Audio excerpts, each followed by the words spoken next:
first month, for the first time, his CD4 count started going up. To cut the story very short, now 15 years later on, they can't even detect the virus in his body anymore. I sat down with him one day and I said, now Moses, tell me, what did you use? 3NN and carotenoids. And then I said to him, how many?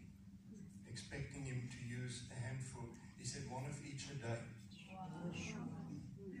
I was speechless. Because we sort of were brought up, more is better.